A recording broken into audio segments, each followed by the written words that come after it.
We are reading Luke 6. On a Sabbath, he passed through the grain fields. His disciples were picking heads of grain, rubbing them in their hands and eating them. But some of the Pharisees said, "Why are you doing what is not lawful on the Sabbath?" Jesus answered them, "Haven't you read what David and those who were with him did when he was hungry? How he entered the house of God and took and ate the bread of the presence, which is not lawful for any but the priest to eat. He even gave some to those who were with him. Then he told them, 'The Son of Man is Lord of the Sabbath.' On another Sabbath he entered the synagogue and was teaching. A man was there whose right hand was shriveled.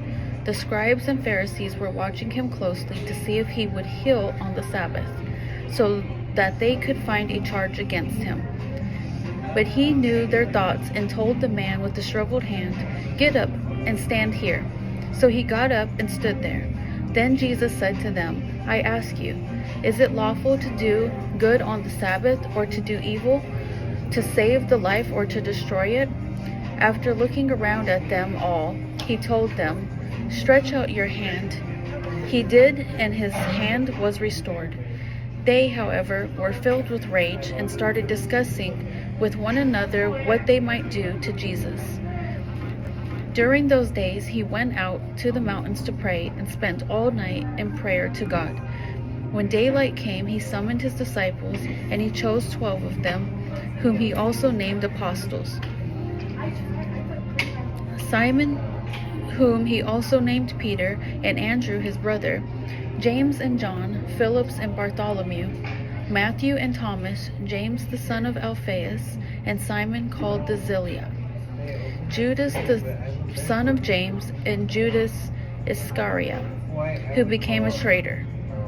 After coming down with them, he stood on a level place with a large crowd of disciples and a great number of people from all Judea and Jerusalem, and from the sea coast of Tyre and Sidon. They came to hear him and to be healed of their diseases, and those tormented by unclean spirits were made well.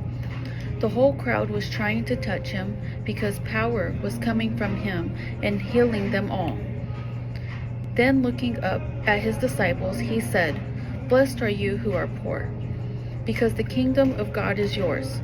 Blessed are you who are hungry now, because you will be filled. Blessed are you who weep now, because you will laugh. Blessed are you when people hate you, when they exclude you, insult you, and slander your name as evil because of the Son of Man. Rejoice in that day and leap for joy. Take note, your reward is great in heaven, for this is the way their ancestors used to treat the prophets. But woe to who are rich, for you have received your comfort. Woe to you who are now full, for you will be hungry. Woe to you who are now laughing, for you will mourn and weep. Woe to you when all people speak well of you, for this is the way their ancestors used to treat the false prophets. But I say to you who listen, love your enemies, do what is good to those who hate you, bless those who curse you, pray for those who mistreat you. If anyone hits you on the cheek, offer the other also. If anyone takes away your coat, don't hold back your shirt either. Give to everyone who asks you, and from someone who takes your things, don't ask for them back. Just as you want others to do for you, do the same for them. If you love those who love you, what credit is that to you? Even sinners love those who love them. If you do what is good to those who are good to you, what credit is that to you? Even sinners do that. And if you lend to those whom you expect to receive, what credit is that to you? Even sinners lend to sinners to be repaid in full. But love your enemies, do what is good, and lend, expecting nothing in return. Then your reward will be great, and you will be children of the Most High, for he is gracious to the ungrateful and evil. Be merciful, just as your Father also is merciful.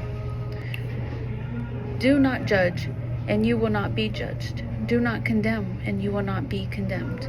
Forgive, and you will be forgiven. Give, and it will be given to you. A good measure, pressed down, shaken together, and running over, will be poured into your lap. For with the measure you use, it will be measured back to you. He also told them a parable. Can the blind guide the blind? Won't they both fall into a pit? A disciple is not above his teacher, but everyone who is fully trained will be like his teacher.